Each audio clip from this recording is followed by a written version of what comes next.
Welcome back. Now, some political parties are calling for the Constitution to allow for the use of corporal punishment in schools and at home. Comes after in September, the court banned the spanking of children as a form of discipline.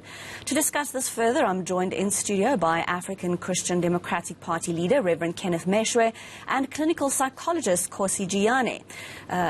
Thanks to my guests for coming in on a Saturday afternoon. Reverend, let's start with you.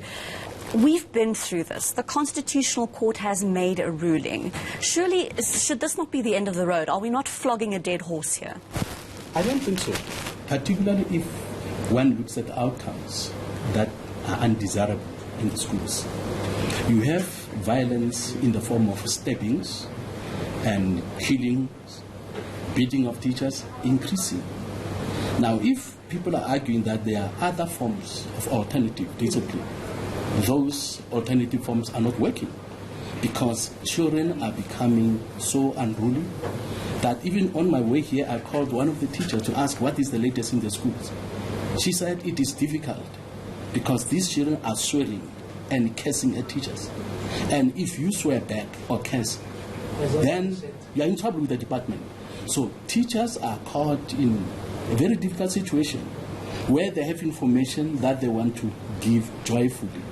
But because of the undermining and demeaning spirit and attitude from some of these kids who are swearing at them, some of them actually, they say, they are even threatened with rape. They say, if you don't leave me alone, I'll rape you. Now, what do you do when you are a female teacher and a 16-year-old boy says that to you? So I've looked at countries that are still using corporal punishment, and I was amazed by what I saw in Singapore. Singapore, when it comes to mathematics, science, and numerics, they are the number one in the world, and they use corporal punishment. And when you look at their classes, their classrooms, they are neat, they are tidy, because children are taught from young, from primary school, to work with their hands. In South Africa, they say it is abuse, and yet the countries that are using this are excelling. The graduates from Singapore, they find jobs easily anywhere in the world. But many of our graduates, even from high school, they are told by companies that they are unemployable. Now, if we have the best interests of our children at heart, we need to learn from people who are successful. We need to learn from schools that are successful. We need to learn even from countries that are successful. So when one looks at success, I'm saying, let's look at Singapore. Our country is very dirty. Go to classrooms, they're all very dirty. Look at their classes. They are clean. Why? Because children are taught to be disciplined. They are taught to work with their hands. They are taught to take responsibility. Now, when we talk to many of our children talking about taking responsibility, that's something they don't know. So we are not happy as the ACDP when we talk about rights but no responsibilities. Now, one of the reasons why the ACDP voted against the current constitution was because we wanted responsibility to also be reflected in the constitution. And obviously, we lost that. Now, I believe that if rights were balanced with responsibilities, would be having better outcomes than we're having today in school. Because let's bring you into this conversation. What was your reaction to the Constitutional Court ruling when it came out in September? Well, I think we cannot, as a society, afford to be dichotomous in our thinking. It cannot be a matter of either or, because corporal punishment on its own will never work. It is never a solution on its own.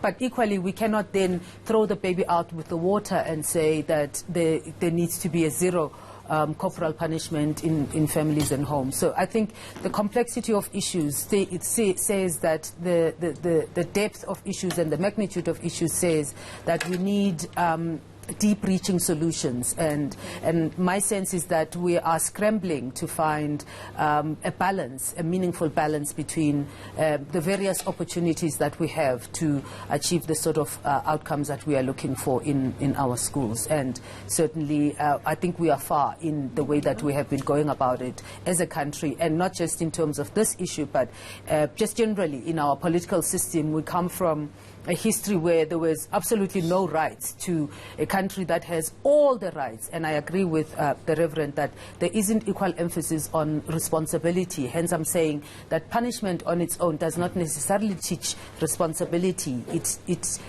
It eliminates behavior, but it doesn't necessarily teach on its own. So there needs to be a much more complex approach to the situation. But sure.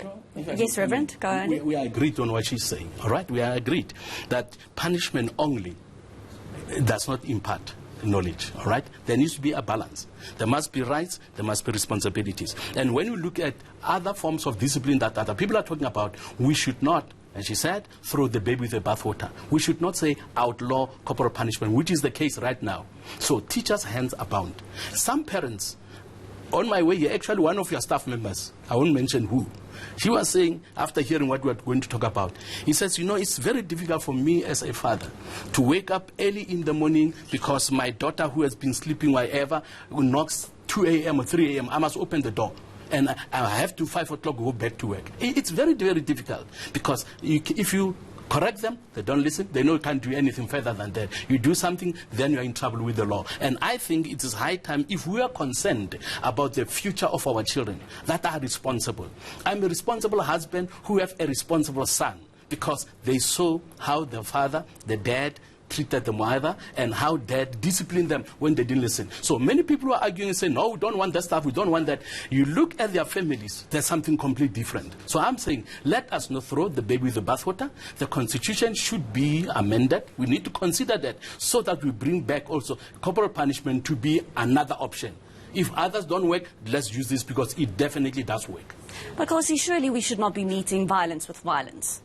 Well, that's one consequence of it. And I think it is reductionist to really just take it there. It is a means of punitive measures, consequences management.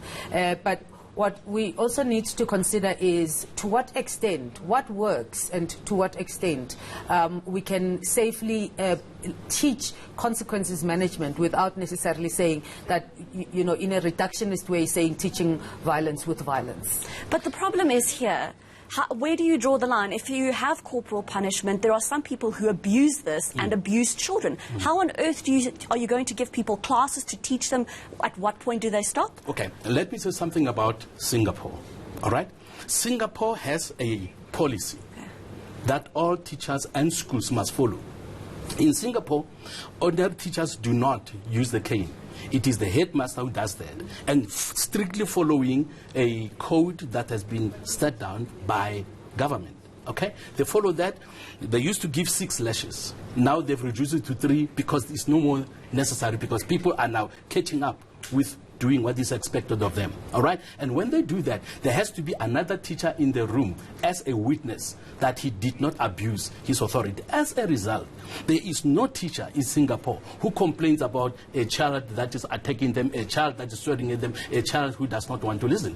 Pupils are attentive. That's why even with their education, they are excelling, they're doing very well. So we are saying, let us learn from people who are successful, because there are people who abuse others. My parents did not abuse me. So when I hear people say men are abusive, I'm a man who's not abusive. That's why I lived with my wife for 43 years. She's happy with me. I'm happy with her. I am not abusive. So it is incorrect to say every man is abusive. It is incorrect to want to throw the baby with the bathwater. I admit there are others who are abusive. It is wrong for any man or any father to use fists to try and bring discipline, or a teacher use a broom. It is wrong. That's why there must be guidelines, and let's learn from what Singapore is doing. Yeah, sure. Thank you very much, my guests. We have to wrap it up, unfortunately. It's something that we can keep talking about for a long, long time, but thank you so much for coming in on this Saturday afternoon. Thank you.